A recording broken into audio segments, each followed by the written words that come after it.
Now at 6, the impact of data centers on your family. Georgia's a hotbed for these facilities with more than 150 already in our state. And as you can see here on this map, most of them are in the metro. Here are the top states for data center employment, according to the U.S. Census. California and Texas there, those are the top 2.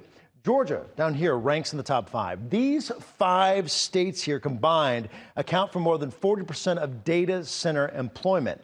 And to better show you Georgia's impact, our state also ranks among the fastest growing for data center construction. Among these 5 states right here, Georgia specifically has a growth rate of 140%. We've shown you these maps because a very important election is just around the corner. And your vote on November 4th could determine whether your power bill goes up because those data centers require an immense amount of energy. And right now, Georgia Power wants to add 10 gigawatts of power to its electrical grid.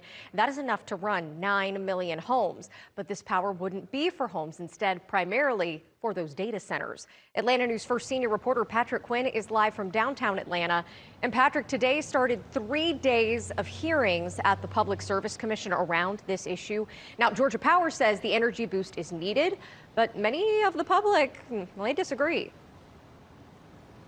Carly, we heard 4 hours of public comment. We heard from people who are seeing data centers move into their neighborhoods. They were certainly vocal. We heard from students. We heard from those who are more environmentally conscious, who say that investing in natural gas power plants to fuel some of these data centers is the wrong move. Right now, the state of Georgia and Georgia officials, they have a really interesting dilemma in front of them. How do you plan for, how do you pay for, how do you power data centers? A lunchtime picture in between 4 hours of public comment.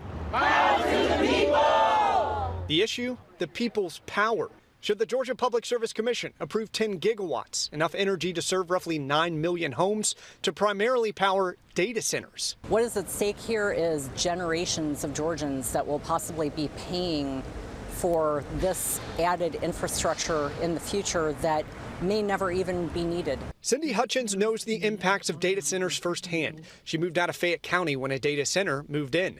She said her farmland view was blocked by a substation.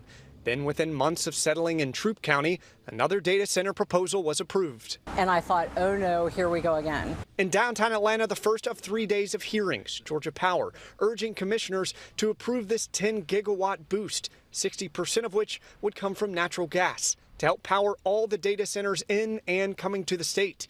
In March, Metro Atlanta surpassed Northern Virginia as the largest data center market in the country. I came down because I care about Georgia. I care about rural Georgia specifically. Marquise Solomon called on commissioners to reject the proposal for health and environmental concerns. We want to be the state that is known as the new technology hub.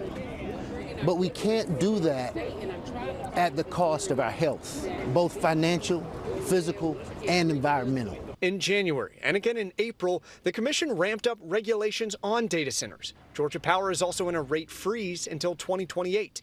And a Georgia Power spokesperson told me in an email, in terms of data centers, quote, these customers pay upfront the full cost of serving them, commit to long-term contracts, and provide financial guarantees. That means residential and small business customers are protected from cost increases tied to these projects. Marquise fears the buck will be passed from Georgia Power to Georgia people. He's urging the state to prioritize community interests as Georgia stares down a surge in data centers. Make sure that the Public Service Commission serves the public. And the Public Service Commission, which regulates utilities here in Georgia, including Georgia Power, they're expected to vote on this in December. And the 5-member board has 2 seats up for grabs, a part of the November 4th election. Early voting is underway. Some people here today said this consequential vote should be delayed till next year, after the election. In downtown Atlanta, Patrick Quinn, Atlanta News First.